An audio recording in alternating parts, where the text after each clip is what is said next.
여호와는 나의 목자시니 내게 부족함이 없으리로다. 그가 나를 푸른 풀밭에 누이시며 쉴만한 물가로 인도하시는도다. 내 영혼을 소생시키시고 자기 이름을 위하여 의의 길로 인도하시는도다. 내가 사망의 음침한 골짜기로 다닐지라도 해를 두려워하지 않을 것은 주께서 나와 함께 하심이다. 주의 지팡이와 막대기가 나를 안위하시나이다. 주께서 내 원수의 목전에서 내게 상을 차려주시고 기름을 내 머리에 부으셨으니 내 잔이 넘치나이다. 내 평생의 선하심과 인자하심이 반드시 나를 따르리니 내가 여호와의 집에 영원히 살리로다. 여러분 반갑습니다. 오늘도 큐티로 여는 기막힌 하루입니다. 본 말씀 시편 23편 1절부터 6절의 말씀입니다. 오늘 우리는 시편 전체에서, 아니 어쩌면 성경 전체에서 가장 익숙한 성경 구절을 맞이하게 되었습니다. 이 시편 23편은 어릴 적부터 암송도 많이 하고 또 찬양으로도 부르면서 많은 그리스도인에게 사랑받는 그런 성경입니다. 자, 그러나 그런 익숙함이 오히려 우리로 하여금 이 말씀을 묵상하는데 가장 위험한 방해 요소가 될 수 있습니다.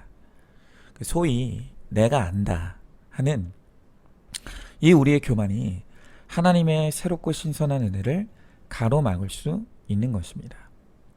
그래서 이렇게 익숙하고 잘 알려진 본문일수록 우리는 더 주의를 기울일 필요가 있습니다. 특별히 오늘 저는 이 시편 23편을 묵상하는데 여러분들에게 꼭 추천하고 싶은 책이 있습니다. 그 책은 필립 켈러가 쓴 양과 목자라고 하는 책입니다. 사실 이 유목 문화와 관련 없는 우리나라 같은 나라를 사는 그리스도인들은 양이 어떤 동물이고 또 목자가 어떤 존재인지 사실 잘 모릅니다. 그러다 보니 막연한 궁금증을 품거나 근거 없는 상상에 빠질 수도 있는 것이죠. 바로 이런 문제점을 해결해주는 좋은 대안이 이 책입니다.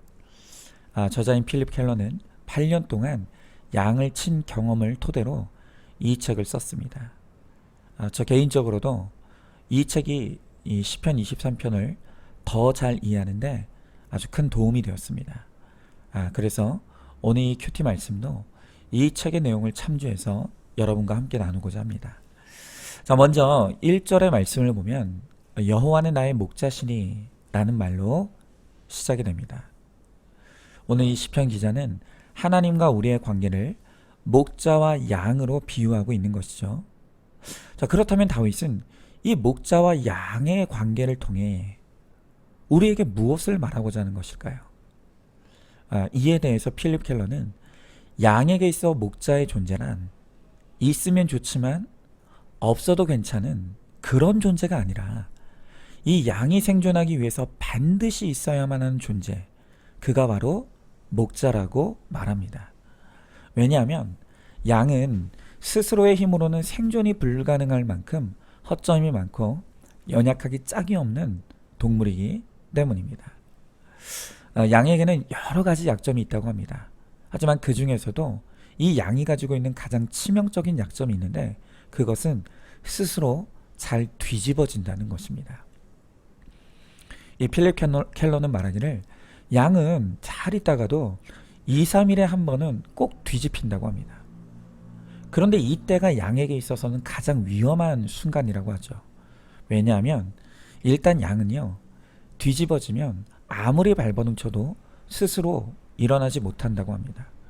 그런데 그렇게 뒤집혀져 있는 상태로 그냥 내버려 두면 몸 안에 위에 가스가 차올라서 몸의 끝부분부터 혈액 공급이 안 되다가 수시간 내에 완전히 온몸의 혈액 공급이 끊겨져 죽게 된다고 합니다.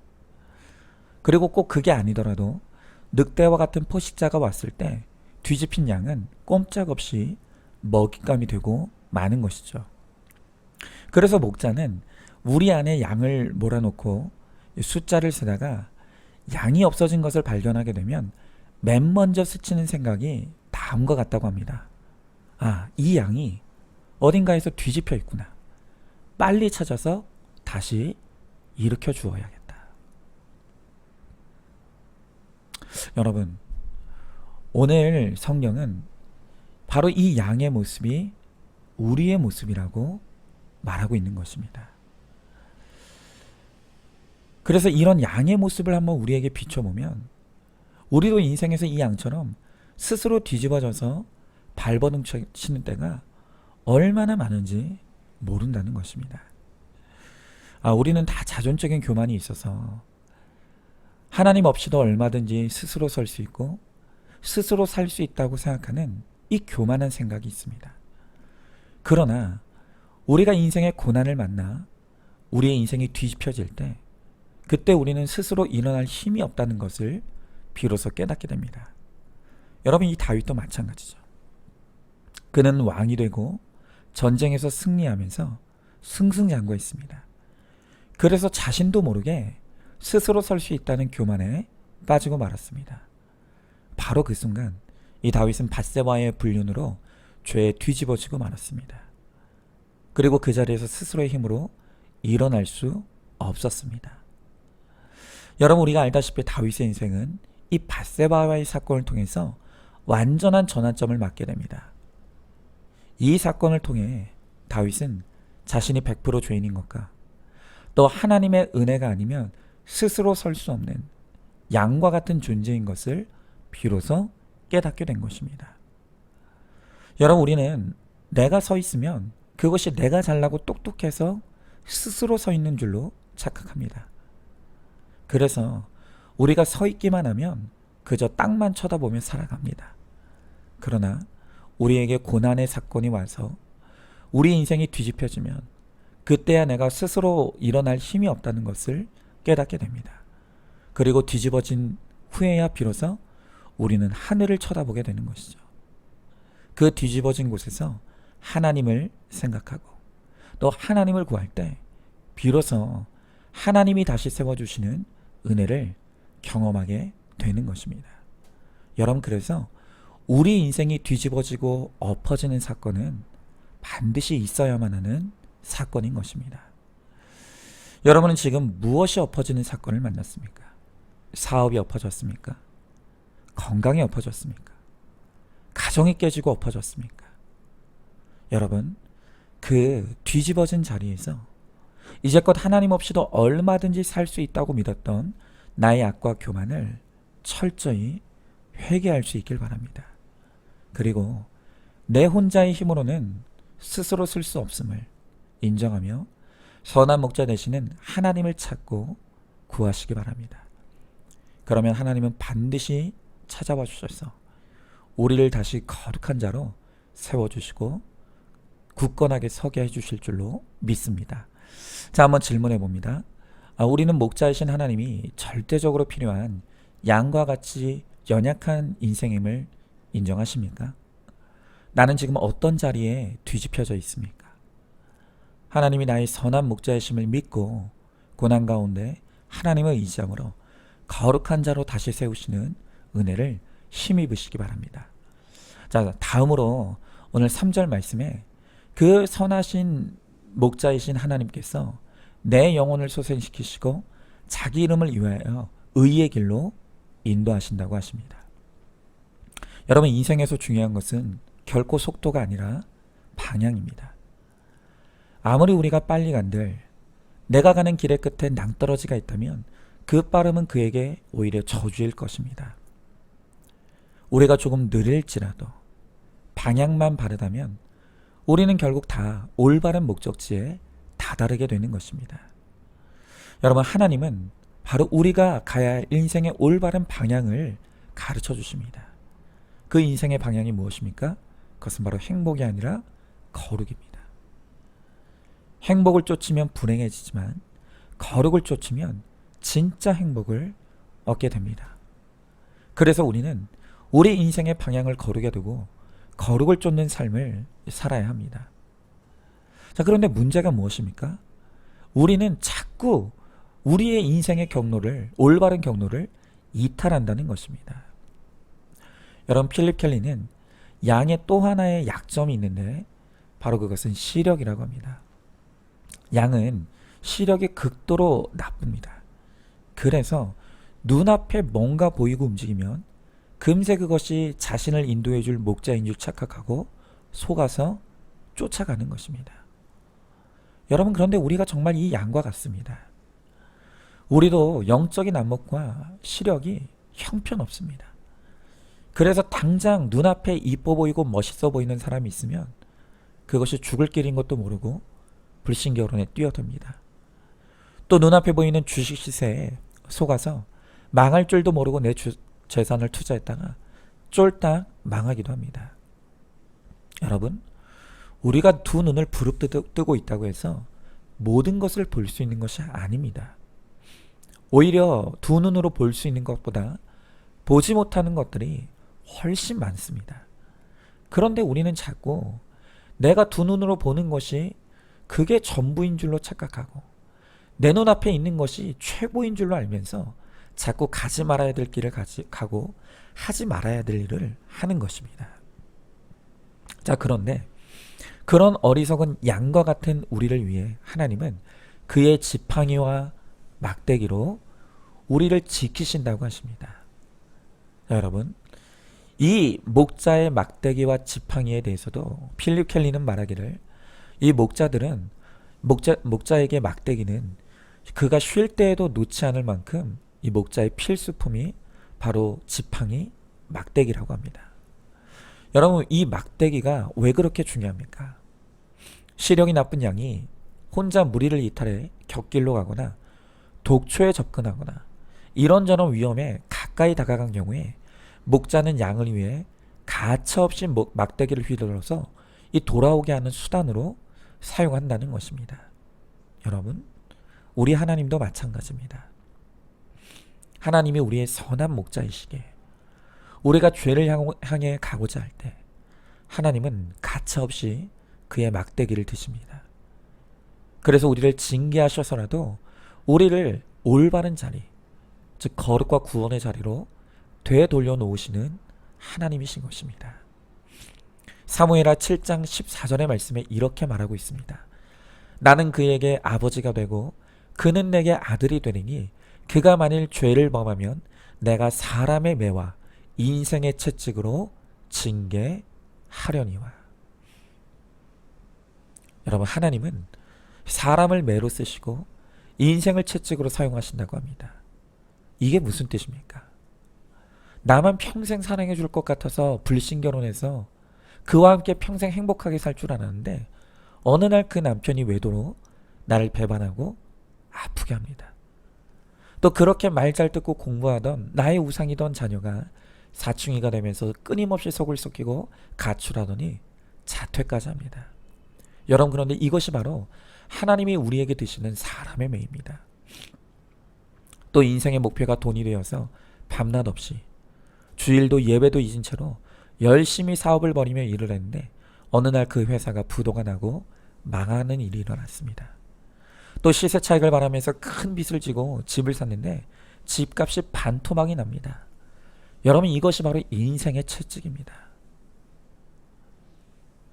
그런데 하나님은 바로 이 사람의 매와 인생의 채찍을 통해서 오늘 우리로 하여금 가지 말아야 될 곳에서 돌이키게 하시고 하지 말아야 될 일에서 우리를 돌이키게 하신다는 것입니다. 여러분, 지금 사람 막대기와 인생의 채찍을 맞으며 아프고 힘든 가운데 있습니까? 여러분, 그러나 비록 그 징계가 지금은 아프고 힘들지라도 하나님이 나를 망하게 하시기 위해 이 심판을 허락하신 것이 아니라 나를 사랑하시고 뒤집힌 나를 다시 세우시기 위해 잠시 주신 징계임을 반드시 깨달아야 합니다. 히브리서 12장 11절부터 13절은 이 하나님의 징계에 대해 이렇게 말씀하십니다. 무릇 징계가 당시에는 즐거워 보이지 않고 슬퍼 보이나 후에 그로 말미암아 연단받은 자들은 의와 평강의 열매를 맺느니라. 그러므로 피곤한 손과 연약한 무릎을 일으켜 세우고 너희 발을 위하여 곧은 길을 만들어 저는 다리로 하여금 어그러지지 않고 고침을 받게 하라. 그렇습니다. 하나님의 징계는 즐겁지도 않고 슬퍼 보이기만 합니다. 그러나 하나님이 우리를 위해 되시는 그 사랑의 매를 통해 이루시는 결과와 열매는 선한 것이고 아름다운 것입니다. 여러분, 우리가 하나님으로부터 징계당할 때 우리가 그때 해야 될 일은 우리의 길과 방향을 재점검하는 것입니다. 지금 내가 거룩을 쫓는 십자가의 길을 잘 가고 있는지, 아니면 어느새 나도 모르게 그 길에서 멀어지고 벗어나 있지 않은지 반드시 점검해야 합니다. 만약 그렇다면 그 잘못된 길에서 돌이켜 인생의 목적을 다시 세우고 거룩을 쫓는 길로 돌아와야 합니다. 그럴 때 우리는 선한 목자 되시는 주님 안에서 다시금 생명과 평안을 누릴 수 있게 될 것입니다. 자, 한번 질문해 봅니다. 내 인생에 하나님의 사랑매와 인생의 채찍이 맺습니까? 그것이 나의 잘못된 길과 방향을 되돌리려고 하는 하나님의 사랑이심을 알고 있습니까? 지금 헛된 것과 잘못된 것을 쫓아가고 있지는 않습니까? 하나님의 징계를 통해 우리 인생의 목적을 다시 거룩에 두고 거룩을 쫓아 의와 평강의 열매를 맺으시기 바랍니다. 자, 마지막으로 오늘 5절의 말씀 보니까 내 원수의 목전에서 라고 말합니다. 여러분, 우리가 지금까지 이 목자와 양의 관계를 보았습니다. 자, 그런데 이 양에게 있어서의 가장 큰 원수가 무엇일까요? 늑대일까요? 여우입니까? 아닙니다. 우리가 앞서 보았던 것처럼 양은 스스로 뒤집어집니다. 스스로 속습니다. 그래서 스스로 일어나지 못합니다. 그렇기 때문에 양의 가장 큰 원수는 바로 자기 자신입니다. 그리고 그것은 우리도 마찬가지입니다. 여러분, 우리의 진짜 원수는 그 누구도 아닌 우리를 끊임없이 넘어지게 하는 우리 안의 죄와 욕심과 음란, 바로 그것이 우리의 진짜 원수인 것입니다. 우리 안에 있는 그 죄된 자아가 우리로 하여금 스스로 뒤집어지게 하고 스스로 속게 하고 스스로 죽게 하는 것이죠. 여러분, 누구도 나를 망하게 한 것이 아닙니다. 내 죄와 욕심이 내 스스로 망하게 한 것임을 알아야 합니다. 누구도 나를 속인 것이 아닙니다. 나의 무지함 때문에 내가 스스로 속은 것임을 우리는 반드시 깨닫고 인정해야 합니다. 그래서 우리의 진짜 원수의 실체가 바로 나의 죄된 자아라는 것을 우리는 인정해야 합니다. 그러므로 우리는 이제 선한 목자 되시는 주님 안에 거해야 합니다. 그리고 말씀이 있는 공동체가 바로 우리에게 가장 안전한 우리의 양의 우리입니다. 그리고 그곳에 있을 때 하나님은 우리에게 풍성한 은혜의 상을 차려주십니다. 여러분, 오늘 하나님께서 우리에게 허락하신 그 공동체 안에서 얼마나 우리가 진수성찬을 받아 먹습니까? 매일 큐티, 그리고 예배 가운데 선포되는 설교, 그리고 다른 사람들의 나눔과 간증은 정말 그 어디에서도 맛볼 수 없는 하나님이 차려주시는 귀한 밥상입니다. 이렇게 주님이 차려주시는 상에 있는 영의 양식을 잘 공급받을 때 우리는 하나님이 우리 머리에 기름 부어주시는 거룩한 왕과 제사장이 되어서 내 가정을 구원으로 이끌어갈 수 있게 되는 것입니다. 여러분, 우리는 이미 차려진 밥상에 숟가락만 얹으면 됩니다. 그런데 안타까운 것이 무엇입니까? 그것도 안 하려고 하는 성도님들이 있다는 것입니다. 여러분, 우리 부모님들이 자녀에게 가장 속상할 때가 언제입니까? 그것은 자녀를 위해 힘들게 밥을 차려줬는데 그것을 먹지 않을 때 아닙니까? 하나님도 똑같습니다. 하나님이 이렇게 말씀 있는 공동체 안에서 우리에게 다양한 영의 양식을 공급해 주시는데도 우리가 먹지 않으면 하나님이 그것을 너무너무 속상해 하시는 것입니다. 얼마 전에 제 둘째 아들이 국가에서 해주는 정기검진을 받았습니다. 아이와 지정병원에 가서 키도 재고 몸무게도 재고 시력검사, 청력검사에 소변검사도 했습니다. 그런데 그 검사를 다 마치고 선생님이 해주시는 말씀이 제 아이는 현재 그 또래 나이 평균에서 조금 모자란다고 하셨습니다. 그러면서 하시는 말씀이 걱정하지 말고 또 다른 거 필요 없고 그저 부모님이 아이에게 삼시세끼만 잘 챙겨 먹이면 그게 최고라고. 아이의 성장에는 그거만한 것이 없다고 그렇게 말씀해 주셨습니다. 여러분, 그런데 제가 그 말을 듣고 참 속상했습니다. 왜냐하면 제 아이가 입이 참 짧습니다.